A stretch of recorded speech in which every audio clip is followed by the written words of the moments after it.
How much is your business worth now? Do they say that? I think Happy Dad alone this year will be worth 250 million. Wow. Valuation.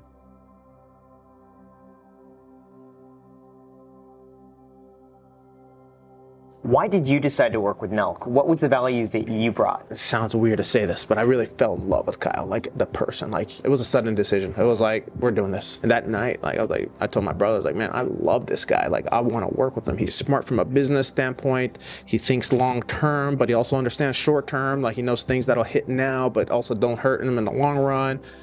The opportunities are endless with this guy, and he's a very, very, very good person. And that to me was like that. It was really wanting to work with him.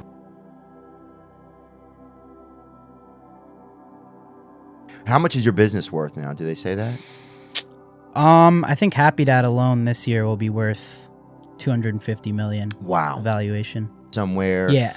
Steve will do it. Steve shows up somewhere. Yeah. It's a big shaking hands business, alcohol. It's like an old school business. Is it? Like, yeah, it's all about like meeting store owners, meeting bar owners. Like, you got to go and put in the work physically. Yeah. And like shake hands, meet people. Like, the social media aspect is one thing, but like, you got to show up places. You got to travel. It's pretty crazy. It's an old school business. Has it been a lot busy? As once that became part of it, did things get a lot busier than you expected? For sure. And then, because it used to just be Nelk, we'd upload a video like every week. But then, yeah, with Happy Dad and then now the podcast too, it's like a lot of traveling, moving around, especially with the pod. Like, if we want to get the best guests, sometimes you only get 24 hours notice. Yeah.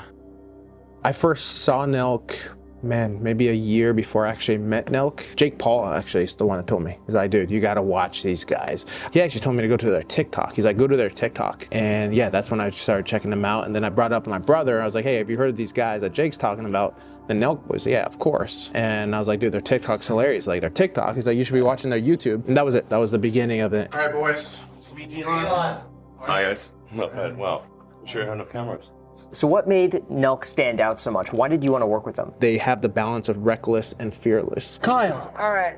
Okay, man. Step out of the corner. We're going to do this one by one. Hold on. They're not classless when it comes to things. They're just having a good time. And it's very unique. I think that's what makes Nelk and stand out so much more than anybody else. You know, I think the Russia video is a good example. Like, one would think, oh, YouTubers going to Russia, they're going to do some stupid, you know, but that video, like, they went there, they respected everyone in Russia, they respected everyone, Islam's team, Hezbollah's team, everyone in Dagestan, you know, they went there and they really respected the people there. And then you saw like behind the scenes of like a UFC fight and like a real fighter training. You just saw all these. Then you saw the boys having a good time together. Like, it was just like everything in one. We're here for the next 2 nights just to like hang with Islam in his camp. So I guess we're gonna train with them, do whatever they do. I don't know.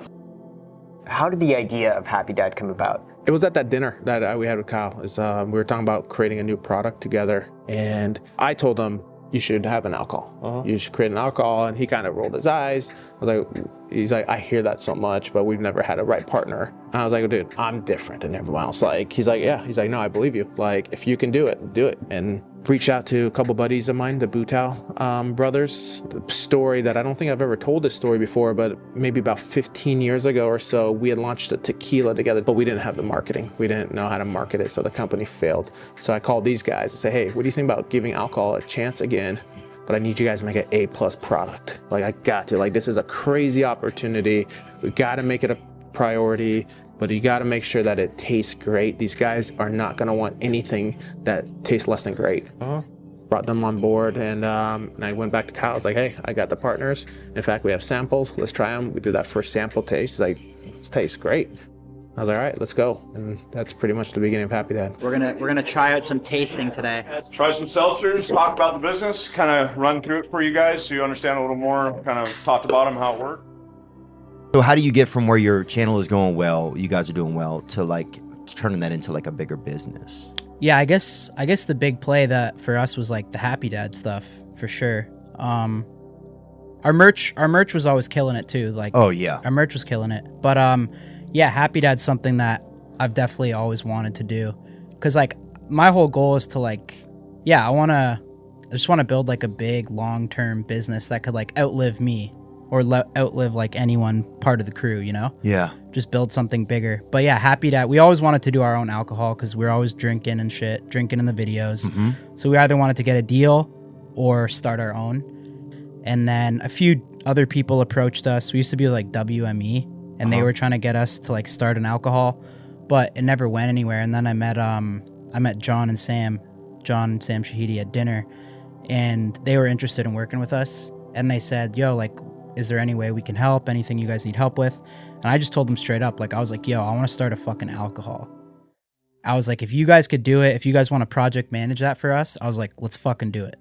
So they found these two guys, the Butau brothers and their family. They've been in like the alcohol industry. Wow. They're big drinkers. Wow. For sure. We started taste testing it and shit, and it took us like a whole year. So we started from like a point, tested it, said change this, change this, change this, another test, same shit. And it took us like 8 different times over like a year to get to like the product that we have now that we really like. Wow. And yeah, that's just going crazy. I'm really good at delegating shit. I mean, that's kind of where we are. Like if you want to be a boss, you got to learn how to delegate shit. For sure. Like the people that make it are the people that like know how to do something. And then technically, if it's something that someone else can do, teach them how to do it properly. You should just teach them how to do it, and you shouldn't be doing it. And then you move on to the next step. Like, yo, now I'm going to make the next move for the business, right? Yeah. Like now I'm going to start working on this. There's different layers to Nelk. I guess with like the content side, Nelk is like, you know, it's a group of guys basically just doing stupid shit. I guess people say that we're this generation's Jackass, which is like a huge compliment, I'd say too. But I mean, I think they do more like crazier stunts, like shit we could never do. And we're more like kind of pranks and partying and just honestly just like vlogging our life type shit. Any idea how much it's worth? Kyle's talked about it being worth $250,000 recently on a podcast. Yeah, so yeah, I'll just quote Kyle there. Okay. This wow. is this is the editing of Nelk, Full Send Podcast, a lot of the other podcasts that are coming. How many editors are in here? It's usually packed. It's usually we have probably up to 8 editors. 8 people? Yeah, usually packed in here. This is the kitchen / turning into a game room. Playing around with this room right now. We've had a lot of different ideas on what to do here. Do we make it a game room, or is it to get too loud? Do we make it a podcast set? You know, do we do some cooking shows out of here? Why did you decide to work with Nelk? What was the value that you brought? It sounds weird to say this, but I really fell in love with Kyle, like the person. Like it was a sudden decision. It was like, we're doing this. And that night, like I told my brother, I was like, man, I love this guy. Like I want to work with him. He's smart from a business standpoint. He thinks long term, but he also understands short term. Like he knows things that'll hit now, but also don't hurt him in the long run. The opportunities are endless with this guy, and he's a very, very, very good person. And that to me was like that. It was really wanting to work with him.